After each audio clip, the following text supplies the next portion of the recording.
It's funny how often we hear that marriage is a ball and chain, right? Like it's this big, scary thing, especially for guys. It's everywhere. You hear it in jokes, in movies, even just in casual conversations. It's like this ingrained belief. Yeah, totally.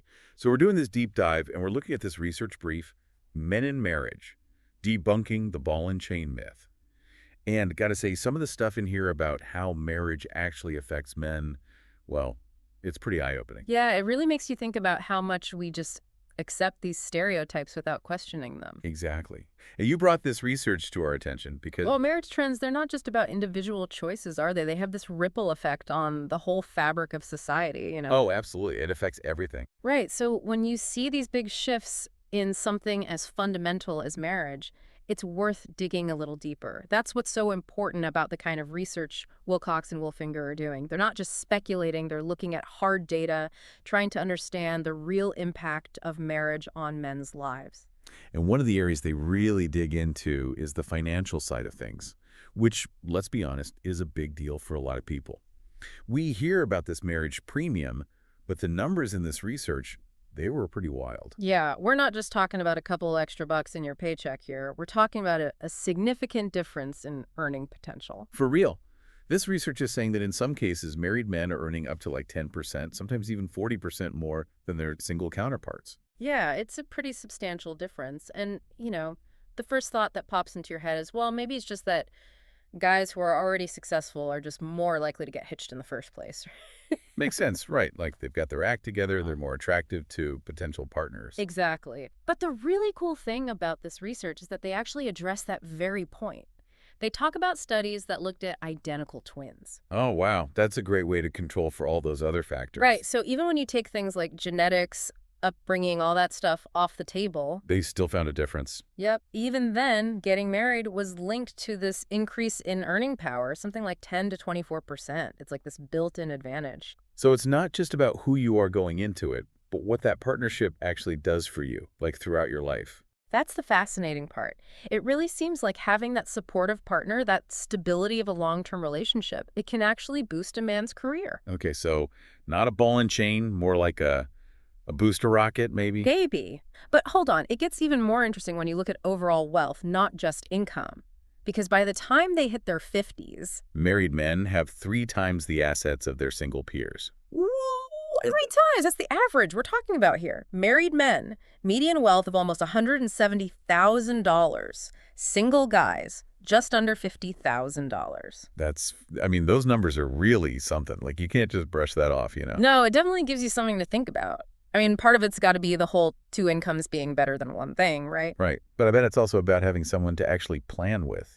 Oh, totally. Having someone to bounce ideas off of to keep you accountable. Yeah, because when it's just you, it's easy to let things slide. But when you're building a future together, It's a different story. You're both invested. You've got shared goals. So, yeah, it probably pushes you to make smarter financial decisions. totally.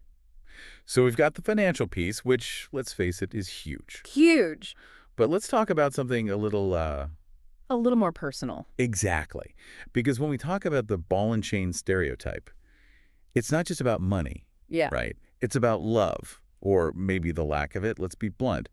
It's about what happens in the bedroom, or maybe what doesn't happen. Right, because the stereotype is that once you're married, especially if you're a guy, you're in for a life of, well, let's just say it's not exactly a recipe for a spicy love life. Exactly. So I have to ask, did they really study this stuff? They did. And the findings are, well, they kind of turn that whole stereotype on its head. For real.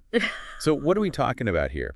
Married guys are out there having the time of their lives more than anyone else. Well, let's not get ahead of ourselves. It's not necessarily about everyone having wild nights every night, but what the research does show is that married men actually report higher levels of satisfaction with their sex lives than both single and cohabitating men. No way. So it's not all downhill after you say, I do. Not according to the data. Okay, that's pretty interesting. But why, though? What's the magic ingredient in marriage that keeps things? Spicy. Well, I don't know about magic, but it seems like long-term commitment and genuine intimacy, they don't have to lead to boredom. In fact, they might be the foundation for a really fulfilling sex life. Okay, so it's not just about the initial excitement. It's about building something deeper. Exactly. And another interesting tidbit from the research, they found that women in happy marriages tend to have higher libidos. Get out of here. So it's not just about the guys, you know? Everyone benefits when there's that strong, loving connection. That's awesome. But hold on, didn't the research say something about cohabitating couples having more sex? At least in the beginning? Yeah, that is true. They are, for sure, at least in terms of frequency. And that probably won't come as a huge shock to anyone. Yeah, there's that whole honeymoon phase thing, right? Exactly. New relationships are full of excitement, passion, and yeah, that often translates into more time between the sheets. But anyone who's been in a long-term relationship knows. It kind of fizzles out, you know? It's not always sunshine and roses. Right, exactly. And that's totally normal. It's just how relationships evolve. But here's the thing. Marriage, it's like it brings this whole other type of fuel to the table for the long haul. Something beyond that initial spark. So it's like, yeah, maybe you're not having as much sex, but when you do, It's different. It's coming from this deeper place. okay, so we're talking quality over quantity. Yeah. Exactly. And this actually leads us to another area where the research got really interesting, and that's the impact of marriage on men's health. Oh, right. We were talking about living longer. Way longer. Like, get this, married men, they actually live significantly longer than their single counterparts. Yeah, and I think when I first saw that stat, I was like, come on, how much longer are we really talking here? But it's not just a year or two, is it? Not even close. We're talking almost a decade, on average. Okay, so something's going on there, because that's a huge difference. What's the deal? What's the secret sauce? Well, if there were a magic potion, I'd bottle it and sell it. But seriously, it's not like there's this force field around married couples that protects them from all the bad stuff. Right, it's got to be more than just luck. Right. It's more about the everyday benefits of having a partner who's invested in your well-being, someone who's got your back. Like someone who's not afraid to tell you to eat your veggies. That's a good one. I mean, think about it. When you're in a committed relationship, you've got someone who's more likely to encourage those healthy habits. Maybe it's your wife reminding you to go for that run or to get some sleep or just eat a salad once in a while. It's true. It's way easier to let those things slide when you're on your own. Totally. Yeah. And don't underestimate just having someone there to notice when things are a little off, Oh, that's a good point. Like maybe you're not feeling your best, but you're trying to tough it out. which we all do, right? But when you've got a spouse who knows you well, they're going to pick up on those little changes, those subtle signs that something's not quite right. They're much more likely to encourage you to go to the doctor when you need to. It's like having a built-in health advocate, right? Exactly. But it goes beyond the practical stuff, too. There's a huge emotional component to all of this. Oh, absolutely. Like life throws curveballs at all of us. All the time. Mhm. And having someone to share those burdens with, to Yeah. offer support and encouragement when you're going through tough times. It makes a world of difference. A world of difference. And we're not just talking about feeling a little bit better. Stress takes a toll on the body, whether it's work, money problems, health issues, whatever. Stress is no joke. Right. And a strong marriage, it acts as a buffer against those stressors, a source of strength and resilience. You're facing those challenges together, not alone. I think anyone listening can relate to that feeling, even if they're not married. Just knowing you've got someone in your corner. Makes all the difference. It does. And the amazing thing is, it's not just in our heads, right? This emotional support actually impacts our physical health too. Like I was reading about how even among men battling serious illnesses, Even then, there's this marriage effect. It's wild. it's true. The research showed that married men tended to have better outcomes. So it's not just about living longer, it's about living better, even when things are tough. 100%.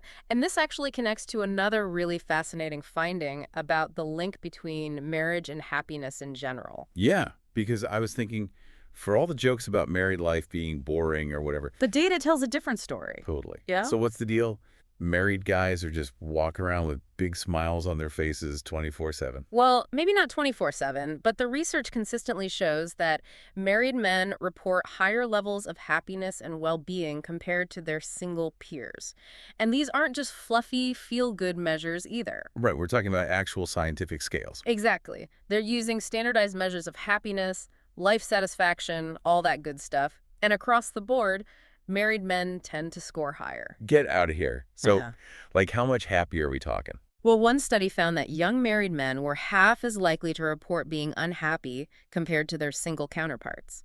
Half as likely. Wow, half as likely. That's huge. It really does make you wonder if all those ball and chain jokes are kind of missing the mark. Right. It's like maybe Deep down, we all crave that kind of connection, that sense of belonging, of being loved unconditionally. Yeah, it's easy to be cynical about marriage. There's a lot of pressure, a lot of expectations. But then you look at all this research and it's like, whoa, hold on a second. Strong marriages are good for men. It's true. Financially, emotionally, physically, I mean, the evidence is pretty compelling. It really is. And it's not like we're saying marriage is this magical cure-all, that every single marriage is going to be perfect. Of course not. No relationship is perfect. Right. But this research, it just makes you think twice about all those assumptions we have about marriage, what it is, what it could be. I agree. It's about recognizing that a good marriage, it doesn't just happen. It takes work. It takes communication. It takes being willing to show up for each other day after day. But the rewards, man, they're pretty incredible. Totally. And it makes me wonder, like, if we know all this stuff, why is there still so much negativity around marriage, especially for young people? That's the million-dollar question, isn't it? How do we change the narrative? Yeah. How do we get people excited about building these strong, lasting relationships? Yeah, because it's not just about individual happiness, right? Like you were saying earlier, it impacts all of us. It affects everything, our communities, our economy, and our health. I mean, it's all connected. It's true. Yeah. No, maybe we need like a marriage revolution or something. I'm in. Let's do it. But seriously, for anyone listening out there, like really think about this stuff. What assumptions are you carrying around about marriage? Are they based on reality, or are they just things you've picked up along the way? And are those beliefs helping you, or are they holding you back? That's what we want you to think about. That's all the time we have for today's deep dive, but wow, what a conversation, right? So interesting. Really gets you thinking. Big thank you to you for bringing us this research and for breaking it all down for us, and to you, our listeners, for joining us. Until next time, stay curious.